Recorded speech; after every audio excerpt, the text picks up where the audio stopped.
Assalamualaikum, hai teman-teman. Pada kesempatan kali ini, saya akan mengisi podcast dengan nuansa storytelling. Cerita yang akan saya bawakan, judulnya Lebah dan Tempat Sampah. Kita mulai ya. Bismillahirrahmanirrahim. Suatu hari, di sebuah hutan terdapat seekor lebah. Lebah ini terkenal dengan lebah yang sangat cantik. Namun sayang, dia tidak mau berusaha. Ia selalu mengandalkan ibunya untuk mencari makanan. Karena ia merasa bahwa dirinya adalah lebah yang paling cantik. Jadi, ia hanya mau mencari makanan di tempat yang indah. Aku kan lebah yang cantik. Buat apa aku mencari makanan di tempat sampah? Lebih baik aku mencari makanan di tempat yang sangat indah, taman-taman yang penuh bunga, taman-taman yang sangat menyenangkan. Suatu ketika, ia sangat lapar. Tetapi, ibunya belum memberikannya makanan. Akhirnya, dengan terpaksa, si lebah kecil ini mencari makanan sendiri. Ibu lama sekali, padahal aku sudah lapar sekali. Ya sudah, aku akan mencari makanan di luar. Siapa tahu aku bisa menemukan taman yang indah dan di sana terdapat makanan. Jika aku mencari makan di tempat yang kotor, bisa-bisa nanti aku tidak menghasilkan madu. Tidak mau. Lebih baik aku mencari makanan di tempat yang indah saja. Haha. Akhirnya, ia pun keluar sendiri untuk mencari makanan. Setelah sekian lama, ia terbang ke sana kemari mencari makan. Tidak ketemu juga. Perutnya semakin terasa lapar. Lama sekali. Aku kan sudah terbang ke sana kemari. Mengapa tidak ada makanan di taman ini? Padahal taman ini kan penuh bunga. Bunganya banyak dan sangat indah. Ia pun akhirnya terbang lagi. Namun, yang ia dapati adalah tempat yang sangat kotor, lusuh, dan bau. Aku tidak suka tempat ini. Lebih baik aku pergi saja. Tapi aku sangat lapar. Bagaimana ini? Dengan hati yang kesal, lebah ini pulang ke rumah. Ia tidak membawa satu makanan apapun. Begitu sampai di rumah, sudah ada ibunya. Ibu kemana aja? Aku kan lapar. Tadi aku sudah mencari makanan di taman sebelah sana, tetapi tak ada makanan sedikit pun. Dan aku terbang lagi. Lalu aku menemukan sebuah tempat. Tempat itu sangat kotor.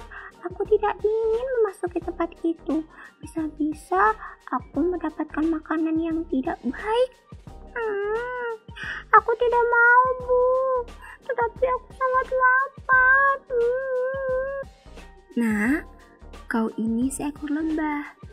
Dimanapun tempatnya, kau tetap lebah.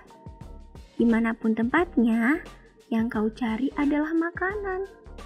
Baik atau tidak, yang penting kau sudah mau berusaha. Belum tentu makanan yang kau tidak anggap baik, tidak baik juga untukmu. Bisa jadi makanan itu justru akan menghasilkan banyak madu untukmu. Masa sih, Bu? Bukankah tempat yang baik akan menghasilkan hal yang baik juga? Lalu, tempat yang buruk akan menghasilkan sesuatu yang buruk. Ibu lebah pun tersenyum. Mari ikut ibu. Ibu akan menunjukkan sesuatu untukmu. Akhirnya, lebah kecil dan ibu lebah terbang ke sebuah tempat. Tempat ini sangat kotor. Lebah kecil menjadi takut. Ibu, kenapa aku harus diajak ke sini? Tidak apa-apa, Nak. Kau harus belajar mencari tempat di sini. Kalau nanti ibu sudah tiada, kau akan selalu mengandalkan ibu. Oh yang seperti itu. Ayo, kita coba mencari makan di sini. Kau harus bisa beradaptasi dengan tempat seperti ini. Baiklah, aku akan mencobanya, Bu. Akhirnya, lebah kecil itu terbang ke arah timur, sedangkan ibunya terbang ke arah barat.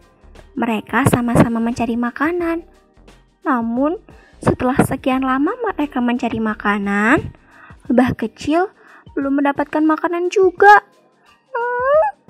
Memang benar kan? Di tempat yang seperti ini, aku tidak mungkin mendapatkan makanan yang baik. Ibu ini ada-ada saja. Namun, ibunya berhasil mendapatkan makanan. Nak, lihat, ibu sudah membawa makanan untuk kita. Makanan itu memangnya baik untuk kita? Coba lihat, ini makanannya bersih kan? Wah, kok bisa ibu mendapatkan makanan bersih di tempat seperti ini? Bisa dong, kamu juga bisa loh. Tapi aku sudah terbang sekian lama, tidak juga kutemukan makanan seperti ibu. Ibu tahu mengapa sampai detik ini kau belum juga mendapatkan makanan? Kenapa, Bu? Karena yang ada di hati dan pikiranmu adalah sesuatu yang negatif. Coba deh ganti dengan pikiran positif dan juga isi hati yang positif. Maksud ibu?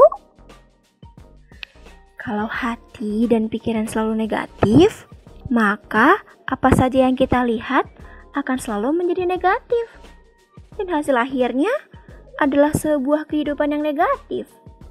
Mungkin tadi ketika kamu terbang, kamu menemukan berapa banyak makanan, tetapi tidak kau ambil karena kau mengira bahwa makanan itu adalah makanan yang kotor. Coba kalau hati dan pikiran kamu selalu positif, apa saja yang kau lihat akan selalu menjadi positif. Dan hasil akhirnya adalah kehidupan yang positif dan penuh kebahagiaan. Lebah yang baik adalah lebah yang selalu memiliki hati dan pikiran positif. Jika kau terus-terusan berpikiran negatif, maka kasihan manusia. Manusia kan membutuhkan madu kita. Kalau kamu terus-terusan memiliki hati dan pikiran positif, madumu tidak akan pernah dihasilkan. Benar juga ya, Bu. Baiklah, mulai sekarang aku akan mencoba untuk memiliki hati dan pikiran yang positif, supaya yang aku lihat akan selalu menjadi positif dan hasil akhirnya adalah sesuatu yang positif dan penuh kebahagiaan. Ya, cobalah nak. Semoga kau bisa mendapatkan makanan yang kau cari. Terima kasih, Ibu. Aku pergi dulu ya. Aku akan mencari makanan dimanapun tempatnya. Dan aku berjanji akan selalu memiliki hati dan pikiran positif, supaya apa yang aku cari, hasilnya juga akan menjadi baik. Akhirnya, lebah kecil pun terbang. Ia akan mencari makanan di mana saja. Dan ternyata, ia menemukan sebuah makanan. Ternyata benar kata ibu, apa yang kita kira tidak baik, belum tentu tidak baik juga untuk kita. Buktinya, di tempat seperti ini, aku masih bisa kok mendapatkan makanan. Ya Allah, maafkan aku. Selama ini, aku berprasangka buruk terhadap diriku sendiri. Maafkan aku ya Allah. Aku berjanji, mulai hari ini, aku akan berusaha menjadi diri sendiri. Dan aku juga akan berusaha sendiri, tidak mengandalkan ibu setiap hari. Maafkan aku ya Allah. Sejak kejadian itu, lebah kecil berjanji tak lagi mengandalkan ibunya ketika mencari makan. Ia akan selalu mencari makanan sendiri. Kemanapun tempatnya akan ia lakukan. Nah, teman-teman, semoga kita bisa mengambil hikmah dari kisah lebah dan tempat sampah. Terima kasih ya sudah mau mendengarkan. Mohon maaf apabila ada salah kata. Saya dari Pemuda Gabut, gerak bareng untuk taubat. Wassalamualaikum warahmatullahi wabarakatuh.